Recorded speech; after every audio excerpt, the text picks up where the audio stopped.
Hello student, good morning to all of you. Welcome back to R S Azmi YouTube channel में आप सभी का बहुत बहुत स्वागत अभिनंदन करता हूं। आज मैं आप लोगों को लीवर के बारे में बताने जा रहा हूं। 4 लेसन कंप्लीट हो गया है, 5वें पार्ट पर डिस्कस करने के लिए आया हूं। आइए देखते हैं ऐसा क्या लीवर का जो फंक्शंस होते हैं तो कंप्लीट हो गया है, लेकिन जो आज टॉपिक पर बताने जा रहा हूँ बहुत इंपॉर्टेंट टॉपिक है। आइए देखते हैं।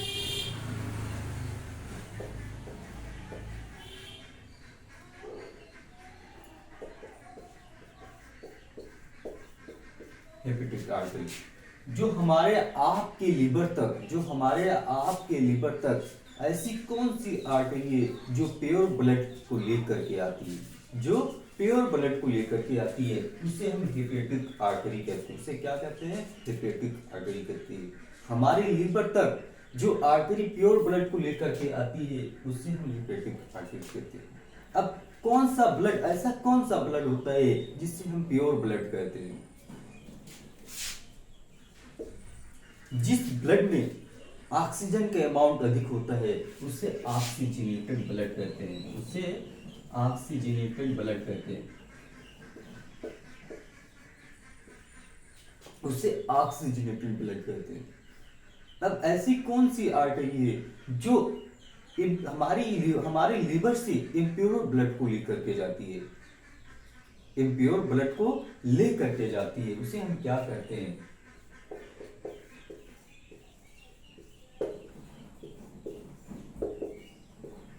हेपेटिक वेन्स होती है।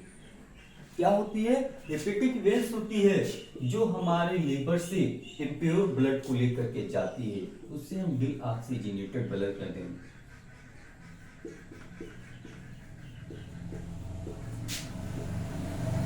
डीऑक्सीजनेटेड ब्लड कहते हैं।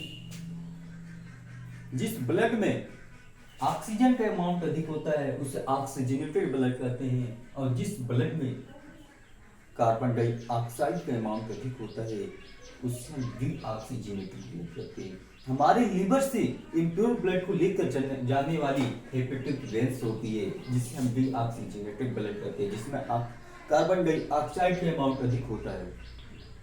और दोस्तों, जिसमें ऑक्सीजन का अमाउंट अधिक होता है उसे ऑक्सीजनेटेड ब्लड कहते हैं। हमारे ब्लड के पास क्या होता है? ग्लूकोज होता है। हमारे ब्लड के पास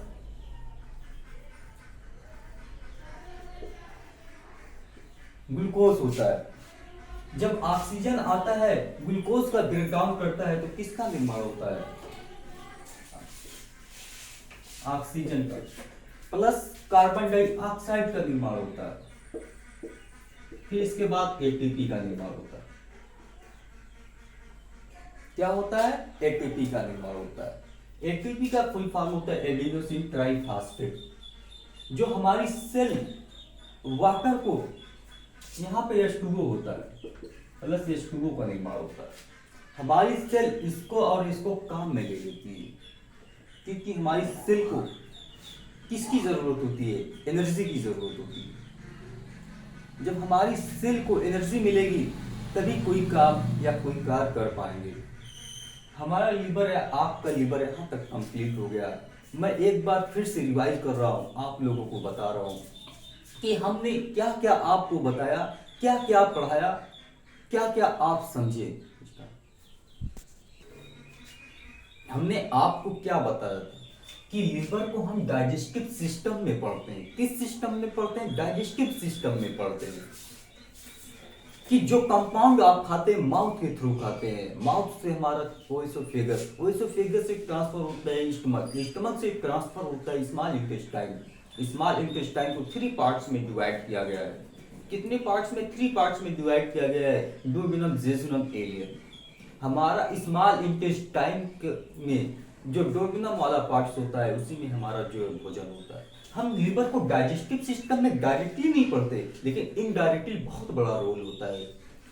और लिवर का जो स्टडी होती है उसकी स्टडी को हम study about is known as herpetology कहते हैं। हिपेटो का मतलब होता है ग्रीक वर्ड या ग्रीक लैंग्वेज से लिया गया है, और लॉजी का मतलब होता है किसी भी चीज के बारे में अध्ययन करना। लॉजी का लीवर का जो कलर होता है वो रेडिश ब्राउन कलर का होता है। किस कलर का होता है? रेडिश ब्राउन कलर का होता है। और लीवर का जो वेट होता है 1.4 से 1.8 किलोग्राम मेल का होता है, 1.4 से 1.5 किलोग्राम फीमेल का होता है। इसी के इर्द गिर्द होता है। और डिफरेंट क्यों होता है? हमेशा आपके वेट के अकॉर्डिंग जो होता है, इंटरनल ऑर्गन होते हैं हमेशा आपके वेट के अकॉर्डिंग होते हैं। और फिर जो बच्चे होते हैं उनका वेट 150 से लेके 200 ग्राम के आसपास होता है। और जो लीवर की लोकेशन होती है, जो स्थान होता है लीवर का स्थान, राइट पार्ट ऑफ स्टमक, आपकी स्टमक के राइट साइड एब्डोमिनल में होता है।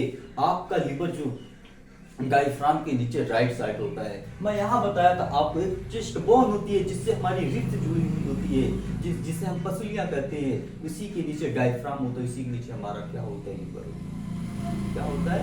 लीवर होता है। Liver is the exocrine gland of human body. Liver is the exocrine gland of human body. Liver क्या है? अंतःस्रावी बहिस्रावी ग्रंथियां होती है। अंतःस्रावी बहिस्रावी ग्रंथियां होती है। Liver is the endocrine gland of human body.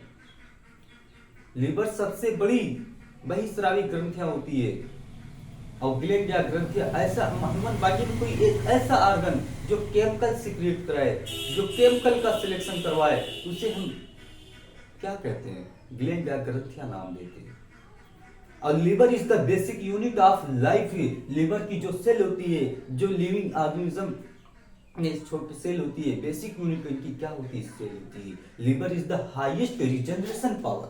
आपके लीवर के अंदर पुनः निर्माण करने की क्षमता होती है। आप अपने लीवर को डोनेट कर सकते हो। आप अपने लीवर को डोनेट कर सकते हो। 2 से 3 तिहाई भाग अपने लीवर को आप डोनेट कर सकते हो। और आपका जो लीवर होता है, आपके लीवर में एक हेपेटिक सेल्स होती है जो 24 आवर्स बाइल जूस का सिलेक्शन करवाती है, प्रोवाइड करवाती रहती है। और हेपेटिक डक्ट के थ्रू आपका लिवर अटैच्ड होता है। लिवर से 2 सेक लाइक स्ट्रक्चर जुड़ी होती है। एक सेक लाइक, एक लीफ लाइक स्ट्रक्चर होती है, जिसे हम लीफ लाइक स्ट्रक्चर को पेनक्रियाज जिसे अग्नाशय, और जो सेक लाइक स्ट्रक्चर होती है जिसे हम क्या कहते हैं? गॉल ब्लैडर, जिसे पित्ताशय कहते हैं। आपका जो जूस बनाता है, जैसे आपकी स्मॉल इंटेस्टाइन के दुर्गम वाले पार्ट्स में कोई कंपाउंड भोजन आता है, फूड, वैसे लीवर एंड पेनक्रियाज अपने बाइल जूस को आपके स्मॉल इंटेस्टाइन के दुर्गम वाले पार्ट्स में डालते हैं। आपकी स्मॉल इंटेस्टाइन के दुर्गम वाले पार्ट्स में डालते हैं। आपका बाइल जूस जो होता है वो ग्रीन कलर का होता है। लेकिन क्यों होता है?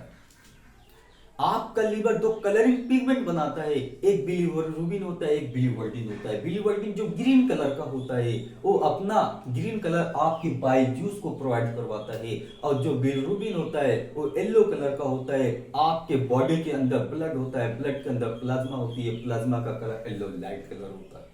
यही जब आपका लीवर डैमेज होने लगता है, खराब होने लगता है, तो जिससे क्या होता है? आपको आपकी बॉडी, आपकी स्किनों पर पीले पीले कलर जमने लगते हैं और आपको जॉइंटिस हो जाती है, जिससे हीमोग्लोबिन ट्रांसपोर्टेशन कैपेसिटी खत्म हो जाती है। हीमोग्लोबिन कम हो जाता है, ऑक्सीजन सर्कुलेट नहीं हो पाता है, जिससे आपकी डेथ हो जाती है, जिससे आपकी डेथ हो जाती है। और जो बाइल जूस होता है उसका पीएच मान क्या होता है? जो बाइल जूस होता है 7 से लेके 8 तक होता है। अगर आपका बाइल जूस जो होता है इसी स्केल पर आप उस सॉल्यूशन को डालते हैं, अगर 7 से लेके 14 के बीच होती है उसकी रेंज, तो आपका बाइल जूस बेसिक नेचर का होता है, बेसिक प्लस एल्कालाइन नेचर का होता है, जो पानी में घुलनशील होता है, soluble in water.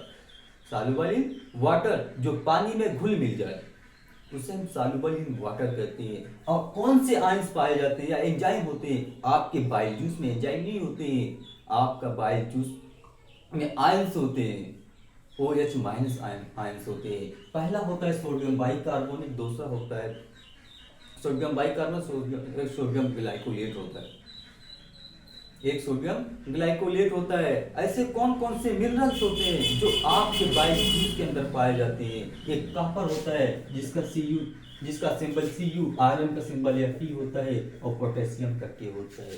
Human body में किस किस ऑर्गन के पास से पोटेशियम होता है? आपकी ब्लड के अंदर होता है, आपकी किडनी के अंदर होता है, आपके बाइल जूस में भी होता है। और स्टोन कैसे हो जाता है? जब हमारे ब्लड के अंदर कैल्शियम एक्सेस अमाउंट में होता है, उस कंडीशन में अगर आप टमाटर या बैगन के छिलके या पनीर पालक का इस्तेमाल सेवन कर रहे हैं तो उस कंडीशन में उसका अवशोषण नहीं हो पाता है, उसका पाचन ढंग से नहीं हो पाता है, वो सर्कुलेट आके कैल्शियम से मिलता है, उस सर्कुलेट होकर के जाके आपके गॉल ब्लैडर में जमने लगता है, जिससे आपको पथरी हो जाती है। अंत में यही आपका गॉल ब्लैडर काट कर निकाल दिया जाता है। तो गॉल ब्लैडर काट कर निकाल दिया जाता है, क्या बाइल जूस बनेगा? बिल्कुल बनेगा।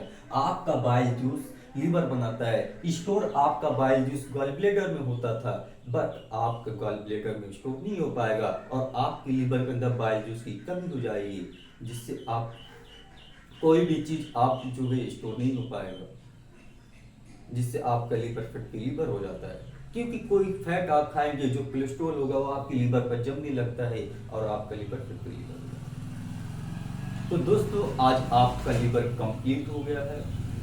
आज आपका लीवर कंप्लीट हो गया। अगर मैं चाहता लीवर को एक लेसन में कंप्लीट कर सकता था, बट मेरा 5वां लेसन तक ले जाने का रीजन यही था कि आप लोगों की समझ में आ सके। अगर मैं चाहता 1 लेसन में कंप्लीट कर देता आपका लीवर, बट मैं यही चाहता हूं कि आप सर झुका के आए हो, आप सर झुका के आइए, लेकिन सर उठा के भेजने का काम हमारा चैनल आपको करेगा। मैं 1 लेसन में इसलिए कंप्लीट नहीं किया, जो भी आप सीखिए थोड़ा थोड़ा सीखिए, लेकिन जो भी आप सीखिए उससे आप उसका आंसर दे सकिए। अगर कोई एक क्वेश्चन आपसे करे उसे आप 50 एग्जाम्पल दे करके समझाइए। आप सर झुका के आए हो और सर उठा के काम करेगा हमारा चैनल आपको भेजेगा। इसलिए मैंने आपको 5 लेसन में कंप्लीट किया कि जो भी आप सीखिए उसे अच्छे से सीखिए, अच्छे से समझिए। मुझे बहुत खुशी होगी, बहुत उम्मीद है कि आप लोग की समझ में बहुत अच्छे से आया होगा। अगर कहीं से किसी भी प्रकार का डाउट हो तो आप कमेंट करके जरूर बताएं। मैं इससे अच्छा से अच्छा, इससे बेहतर से बेहतर समझाने की पूरी प्रयास करूंगा। Thank you so much student. अब अगली नेक्स्ट क्लास में मिलेंगे।